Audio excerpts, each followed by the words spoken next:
पर तवक्कल करने से अल्लाह ने मेरा एक ऐसी जगह से रिश्ता भेजा जहाँ से मैं गुमान भी नहीं कर सकती थी। अस्तग़फ़िरुल्लाह की बरकत से अल्लाह ताला ने मुझे एक ऐसी जगह से रिश्ता भेजा कि लोग मुंह में उंगलियां दबाते रह गए, और मेरा इस बात पर ईमान था, मुझे इस बात पर पूरा यकीन था कि एक ना एक दिन मेरा एक ऐसी जगह से रिश्ता होगा कि लोग मुंह में उंगलियां दबाएंगे, लोग सोचेंगे कि ये रिश्ता काश कि मुझे मिल जाता। ऐसा ही कुछ यकीन मेरा अल्लाह पर था कि अगर मेरा रिश्ता नहीं हो रहा तो एक ना एक दिन ऐसा रिश्ता होगा कि दुनिया हैरान रह जाएंगी। अस्सलाम वालेकुम everyone, welcome back to my channel. कैसे हैं आप सब लोग? उम्मीद करती हूँ कि आप सभी लोग बिल्कुल खैरियत से होंगे, बिल्कुल ठीक ठाक होंगे। अल्लाह ताला आपको हर दुख परेशानी से महफूज रखे। जो मेरे बहन भाई परेशान हैं, बीमार हैं, अल्लाह ताला उन सब की तमाम तर परेशानियों को, बीमारियों को दूर करे और अल्लाह ताला उनके लिए बहुत ज़्यादा आसानियाँ पैदा करे। आमीन सुम आमीन। आज की वीडियो एक ऐसा मिरेकल, अस्तग़फ़िरुल्लाह का मिरेकल है और तहज्जुद का मिरेकल है। ये मेरी सिस्टर ने मेरे साथ शेयर किया और यकीन करें कि ये कहानी सुनकर मुझे ख़ुद भी इतनी ज़्यादा मोटिवेशन मिली, इतना ज़्यादा दिल को सुकून मिला कि मैं आपको अपने लफ्ज़ों में शायद बता ना सकूं।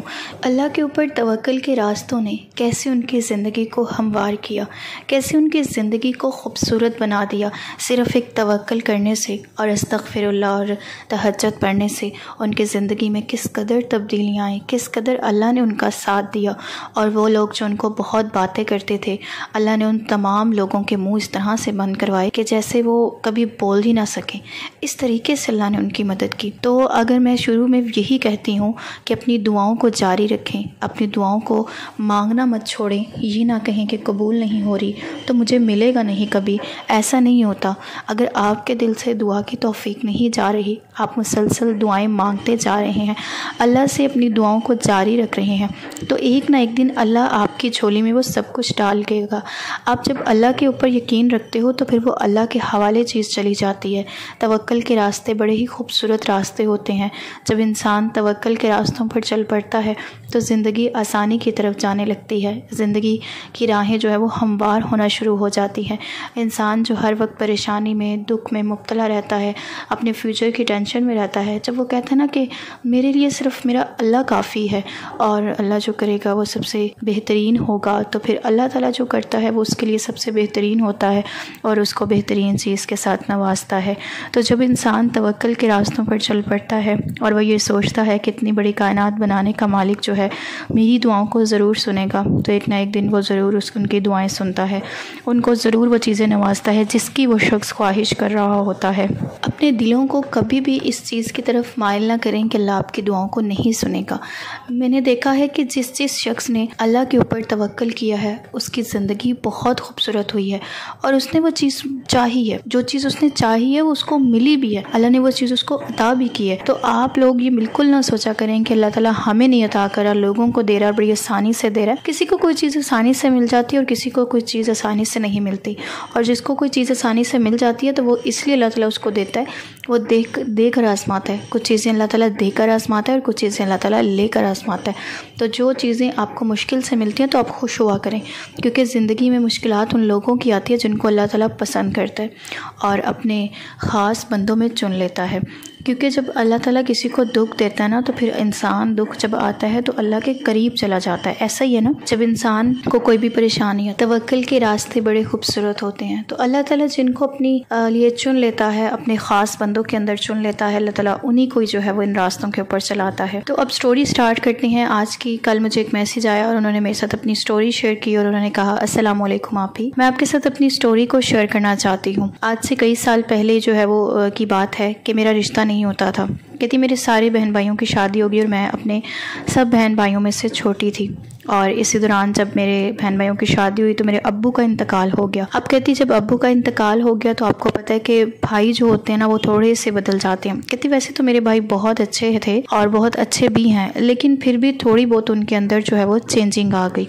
कहती इर्द गिर्द के लोगों ने कहना शुरू कर दिया कि अब ये ब्याही नहीं जाएगी, भाइयों के सर पर आ गई है और माँ अकेली किस तरह से ब्याएगी। भाई जो थे वो शादीशुदा थे, बच्चे थे उनके, और हम लोग फाइनेंशियली इतने कोई ख़ास स्ट्रॉन्ग नहीं थे कि बहुत इजीली हमारी शादी हो सके। कहती मैं करीबी स्कूल में पढ़ाया करती थी और बस उधर से जो इनकम वगैरह आती थी तो मैं घर में अपना जो थोड़ा बहुत कपड़े जूते या फिर कोई अम्मी की ज़रूरियात होती थी तो वो पूरी कर दिया करती थी। लेकिन शादी के लिए पैसे जमा करना, वो भी प्राइवेट सेक्टर में पढ़ाते हुए, तो बड़ा मुश्किल होता था। तो कहती लोगों ने इतनी बातें करनी और करते करते कहती मैंने 10 साल स्कूल में पढ़ाए। मेरी उम्र जो थी वो तकरीबन 30 साल हो गई। लोगों ने बहुत बातें करना शुरू हो गई। मैं उस वक्त 25 साल की थी जब मेरे अब्बू इंतकाल कर गए थे। वैसे तो उस वक्त भी मेरी उम्र शादी की थी, लेकिन बाकी बहन भाइयों की शादी करते करते मेरी उम्र भी तकरीबन 25 साल हो गई। कहती इसी तरह वक्त गुजर गया, 5 साल गुजर गए। अब्बू के जाने के बाद भाइयों ने भी कोई ख़ास नाम नहीं लिया मेरे रिश्ते का और ना मेरी शादी का। भाभीियों ने कभी तवज्जो दिलवानी नहीं चाहिए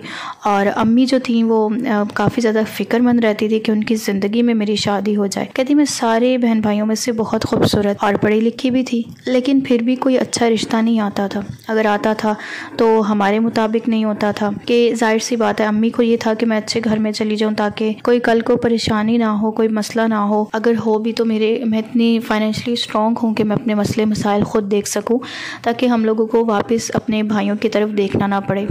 तो कहती बस इसी तरह कुछ रिश्ते अच्छे आते थे, कुछ लोगों को पता चलता था कि ये लोग नहीं अच्छे थे, तो बस इस वजह से, और छानबीन करने वाला कोई था नहीं। मतलब भाई थे लेकिन इतनी तवज्जो नहीं करते थे। तो अम्मी ने जो था वो जो करना था अम्मी ने ही करना था। कहती करते करते 5 साल गुजर गए और ख़ानदान वालों ने कहना शुरू कर दिया कि ये तो ब्याह ही नहीं जाएगी, ये तो घर में ही बैठी बूढ़ी हो जाएगी और इसके भाइयों ने इसकी शादी नहीं करनी, भाभीियों की जूतों पर पलेगी और इस तरह माँ का भी इंतकाल हो जाएगा। कहती ये बातें मुझे बड़ी दुख देती थी, बड़ी तकलीफ़ देती थी। मेरे रिश्तेदारों की बातें जब वो मुझे करते थे तो मुझे अंदर से ये काटती थी और मुझे ख़ुद भी ऐसे लगने लग गया कि शायद ये सब कुछ ऐसा होगा, नहीं होगी मेरी शादी, क्योंकि रिश्ता आता ही नहीं था। लेकिन मुझे यकीन था अल्लाह के ऊपर कि लोग जितनी भी बातें करें, लेकिन एक ना एक दिन मेरा एक ऐसा रिश्ता आएगा कि लोग अपने मुँह में उंगलियां दबाएंगे, लोग मुंह में उंगलियां देंगे कि इतना अच्छा रिश्ता, और लोग ख्वाहिश करेंगे कि अपनी बेटियों का इस तरह से उनका रिश्ता हो, इतना इस तरह से उसका मुकद्दर हो। तो कहती वक्त गुजरता गया और मैंने यानी कि अस्तगफिरुल्लाह और दुरूद पढ़ना शुरू कर दिया। कहती मेरी कॉलीग थी स्कूल में, तो उन्होंने मुझे कहा कि आप अपने रिश्ते के लिए ना अस्तगफिरुल्लाह पढ़ो, दुरूद शरीफ पढ़ो और हो सके तो आप तहज्जुद की नमाज़ भी पढ़ो 5 वक्त की नमाज के साथ। कहती तहज्जुद की नमाज़ पढ़ना मेरे लिए शुरू में मुश्किल था, लेकिन फिर वही बात कि जब आपको किसी चीज़ की तमन्ना होती है और आप उस चीज़ को पाना चाहते हो, उस तड़प के लिए आप उस तक पहुंच जाते हो। कहती शादी का मुझे नहीं होता था कि बहुत शादी का जैसे शौक़ होता है, लेकिन मुझे ये होता था कि लोगों के मुंह बंद हो जाएं, मेरा रिश्ता अच्छी जगह हो जाए, मैं अपने घर की हो जाऊँ और लोग मेरी माँ को बातें ना करें, क्योंकि लोग मेरी माँ को बहुत ज़्यादा बातें सुनाते थे और मेरी माँ उस वजह से बहुत ज़्यादा डिस्टर्ब रहती थी। और कहती मैं ख़ुद भी डिप्रेशन का शिकार होगी और कई दिन तक मैं किसी से बात नहीं करती थी। कई दिन गुजर जाते थे कि मैं अपनी माँ से भी बात नहीं करती थी। कोई मुझे बुलाता था तो मुझे चिड़चिड़ापन होता था। कहती उन्होंने मुझे कहा कि आप इस तरह पढ़ के देखो, हमारी हेड थी स्कूल की ना, कहती मेरी इंचार्ज थी और मेरी इंचार्ज जो थी ना वो काफ़ी नमाज़ पढ़ने वाली, काफ़ी अल्लाह का जिक्र करने वाली थी। उन्होंने हर वक्त ना अपने हाथ में काउंटर रिंग पहनी होती थी और वो मुझे कहती थी कि आप भी ये चीज़ें शुरू करो, अल्लाह ने हो सके तो अल्लाह ताला आपको बहुत बेहतर जगह से जो है ना वो रिश्ते से नवाजेगा। कहती मैंने पूरे यकीन के साथ पढ़ा। तो जब मैंने नमाज कुरान के साथ साथ अल्लाह का ज़िक्र करना शुरू किया, दरूद की तस्बीह और अस्तगफिरुल्लाह की तस्बीह शुरू की। अब मैंने कोई तादाद मुकर्रर नहीं की थी। कहती हैं कि मुझे, क्योंकि मैं स्कूल पढ़ाती थी और उसके बाद फिर मैं ट्यूशन भी पढ़ाती थी, तो फिर मैंने घर के काम भी करने होते थे, तो इतनी ज़्यादा मेरे पास वक्त नहीं होता था कि मैं यानी कि एक ख़ास तादाद के साथ पढ़ूँ। कहती जितना मेरे से होता था ना, स्कूल में होती थी तब पढ़ लेती थी, घर आती थी तब पढ़ लेती थी, और इसी तरह से जब मुझे वक्त मिलता था ना मैं तब पढ़ लिया करती थी, जितना मेरे लिए आसानी होती थी। कहती जैसे मैंने दरूद शरीफ और अस्तगफिरुल्लाह पढ़ना शुरू किया तो मुझे अपने अंदर चेंजिंग नज़र आई। मतलब कि जैसे मैं लोगों के साथ खिंची रहती थी और मुझे गुस्सा आता था। सबसे पहले तो अल्लाह ताला ने मेरी उन चीज़ों को ख़त्म किया, मेरी उन चीज़ों के अंदर मेरी चिड़चिड़ापन ख़त्म किया।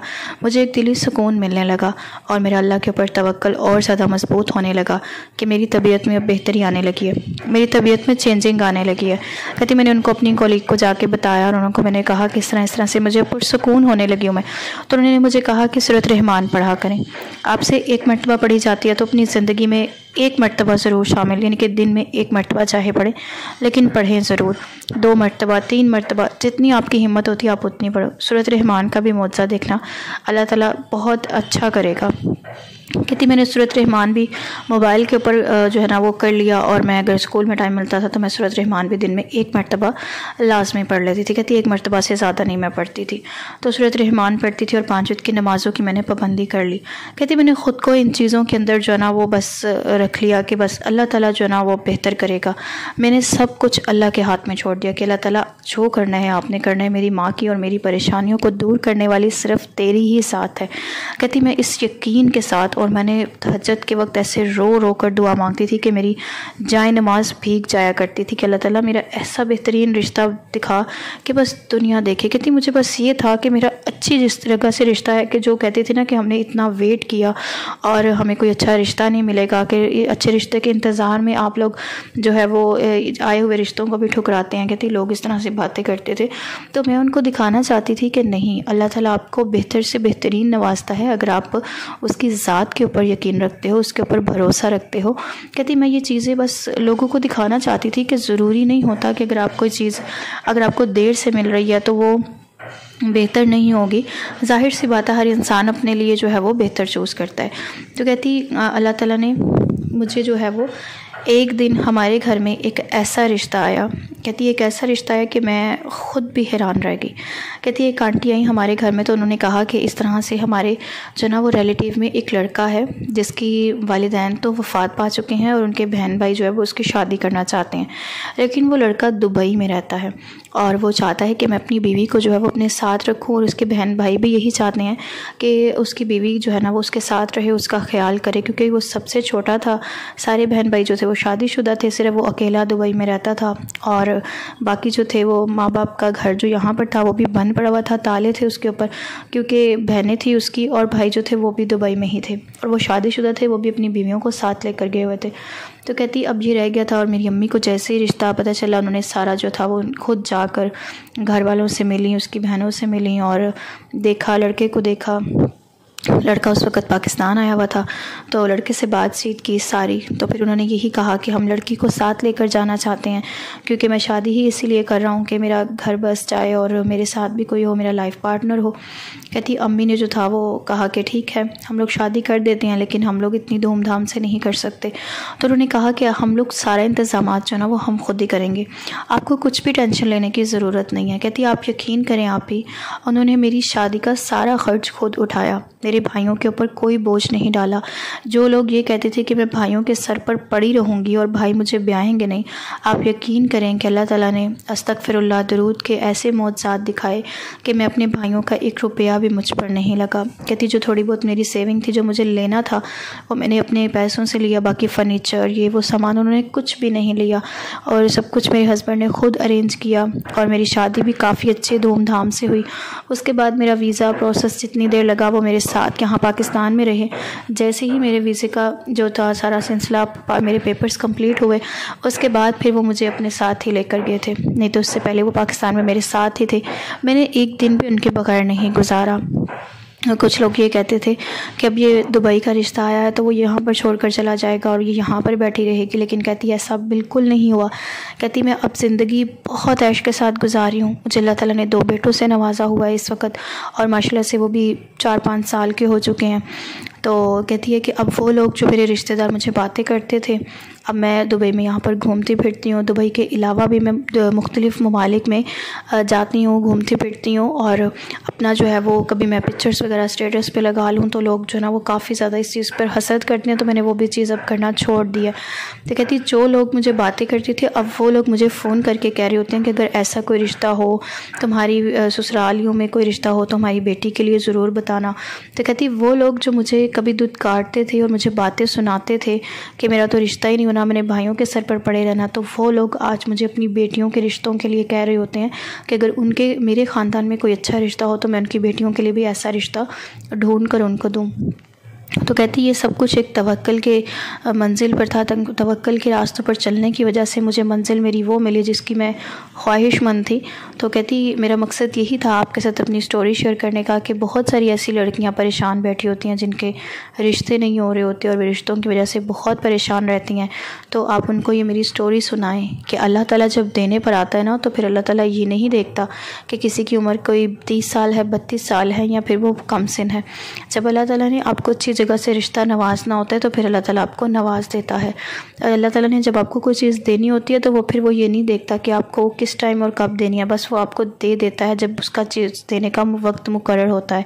तो बस आप लोग अल्लाह की ज़ात पर भरोसा कर रखें और लोगों की बातों को दिलों में मत लगाएं। कहती जब आप लोगों की बातों को दिलों पे लगा लेते हैं ना और लोगों की बातों में उलझे रहते हैं तो आप यकीन करें कि आप कोई इबादत भी नहीं कर सकते। कहती जब मैं हर वक्त लोगों के बारे में सोचती थी तो मैं कोई नमाज़ नहीं पढ़ पाती थी, मैं नमाज़ें छोड़ने लगी थी और मैं ये सब कुछ जो है ना अपनी ज़िंदगी से मतलब जैसे ख़त्म हो गया मेरी ज़िंदगी से। नमाज, कुरान, अल्लाह का ज़िक्र सब कुछ मुझे लगता था जैसे ख़त्म होता जा रहा है। लेकिन कहती जैसे ही मैंने ख़ुद को संभाला और अल्लाह की तरफ मैंने रुजू किया तो फिर अल्लाह ताला ने मुझे वो अता किया। कहती 35 साल की उम्र में मेरी शादी हुई थी और ये वो काफ़ी बड़ी उम्र है। शादी के हिसाब से हमारी जो है वो पाकिस्तान में समझा जाता है कि लड़की 20-22 साल के तो उसकी शादी कर दी जाए। तो कहती इस हिसाब से तो मेरी बहुत लेट शादी हुई, तकरीबन 10-12 साल। तो कहती इस वजह से वो लड़कियां जो बहुत परेशान हैं उनको मैं यही कहूँगी कि वो लड़कियां अल्लाह ताला के साथ रुजू करें, अपना अस्तगफिरुल्लाह पढ़ें, दरूद पढ़ें। सबसे बेहतरीन जो होते हैं ना वजीफ़े वो यही होते हैं। आप लोग और जितने लोग आपको लंबे लंबे वजीफ़ों में उलझाते हैं ना, मैं आपको ये बता दूँ कि आप 1000 दफ़ा 2000 मरतबा ये पढ़ लें वो पढ़ लें, मैं कहती हूँ कि वो आपको वजीफ़ों में उलझाते हैं। आप ज़्यादातर कोशिश यही किया करें, कोई भी मुश्किल वक्त आता है तो दरूद इब्राहिम पढ़ें, छोटा दरूद है वो पढ़ें, अस्तगफिरुल्लाह पढ़ें, ला इलाहा इल्ला अंता सुब्हानका इन्नी कुन्तु मिनज़ ज़ालिमीन ये पढ़ें। इन चीज़ों को अपनी ज़िंदगी का हिस्सा बनाएं तो फिर आपकी ज़िंदगी जो है वो बहुत ज़्यादा आसान हो जाएगी और आसानियों की तरफ जाने लगेगी। लेकिन अगर आप ख़ुद को लोगों की बातों में उलझाए रखोगे तो आप ना तो कोई इबादत कर सकोगे और ना ही अल्लाह की तरफ रुजू कर सकोगे। तो वो करें जो आपके दिल को सुकून देती है, जो आपको अल्लाह की तरफ लेकर जाती है, जो तकलीफ़ आपको अल्लाह की तरफ लेकर जाती है। हकीकत में वही आजमाइश जो है वो आपके लिए बेहतर होती है। अल्लाह ताला आपको आजमाना चाहता है, अपने करीब करना चाहता है और अल्लाह ताला आपको उन जगहों से देना चाहता है जहाँ से आपने कभी गुमान भी नहीं किया होता, जो हर वक्त खुशहाल रहते हैं और अल्लाह की ज़ात से वो लोग गाफिल रहते हैं। आप देखिएगा कि जो बड़ी बड़ी गाड़ियों में बैठे होते हैं, बहुत ज़्यादा पैसा होता है उनके पास, वो लोग अल्लाह की ज़िक्र से बहुत दूर होते हैं। वो अल्लाह की ज़िक्र नहीं करते, उनकी ज़ुबान पर अल्लाह का ज़िक्र आता ही नहीं है क्योंकि अल्लाह ने उनको दुनिया की ऐशो इशरत में मशगूल किया होता है। आप बड़े बड़े यूट्यूबर्स देखें, आप बड़े बड़े पैसे वाले लोग देखें तो आप लोग यही देखेंगे कि वो लोग उलझे पड़े हैं पैसों में, वो लोग उलझे पड़े हैं दुनियावी चीज़ों में। तो आप खुशनसीब हैं, मैं कहती हूँ वो लोग खुशनसीब हैं कि जो अल्लाह की याद को अपने सीने से लगाए रखते हैं, जो अल्लाह की दी हुई नेमतों के ऊपर उसका शुक्र अदा करते हैं और अल्लाह के साथ अपनी लो लगाते हैं और वो ये कहते हैं कि अल्लाह हमारे लिए सिर्फ़ तू काफ़ी है। जो इस्तग़फ़ार करते हैं, जो अपने गुनाहों की अल्लाह अपने रब से रोज़ाना माफ़ी मांगते हैं, वो शख्स देखें कितना खूबसूरत होगा। क्या उसकी ज़िंदगी में कभी मुश्किलात आ सकती है?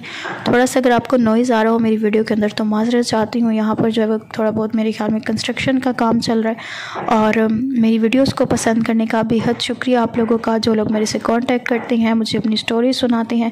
मुझे बहुत अच्छा लगता है कि आज भी दुनिया में बहुत सारे ऐसे लोग मौजूद हैं जो अल्लाह की याद से, अल्लाह के ज़िक्र से गफलत नहीं बरतते, अल्लाह को याद करते हैं, अपनी ज़िंदगियों में अल्लाह के ज़िक्र को शामिल करते हैं और अल्लाह के ऊपर भरोसा रखते हैं और अपनी ज़िंदगियों को उसके बताए हुए तरीके पर अमल करके चलाते हैं। यही हमारी ज़िंदगी का मकसद होता है। लेकिन हम लोग दुनिया की ज़िंदगी में मशगूल हो चुके हैं, दुनिया की बातों में हम लोग आकर अपने रब को भूल जाते हैं। तो हम लोगों का मैं यही कहूँगी कि आप लोग जितनी देर भी अपनी ज़िंदगी गुजार रहे हो इस तरह से गुजारो कि कल हमारा आखिरी दिन है और आज हम लोगों को बस 5 वक्त की नमाज़ पढ़नी है, लोगों के साथ अच्छा सलूक करना है, हकूक़ुल इबाद अदा करनी है। जब आप ये सोचोगे तो आपका हर दिन जो है वो अच्छा गुजरेगा और अल्लाह की याद से गफलत में नहीं गुजरेगा। तो मैं आप लोगों को यही कहूँगी कि लोगों के साथ अच्छा सलूक करें, किसी के साथ बदसलूकी ना करें। यही जो है वो दुनिया है और यहाँ पे सब कुछ रह जाना है, किसी ने कुछ भी साथ नहीं लेकर जाना। आपका इखलाक, आपकी रवैया ही आपके साथ चला जाएगा। तो बस आज की वीडियो यहीं तक थी, आज का मेडिकल स्टोरी यहीं तक थी, मोटिवेशन भी थी साथ में।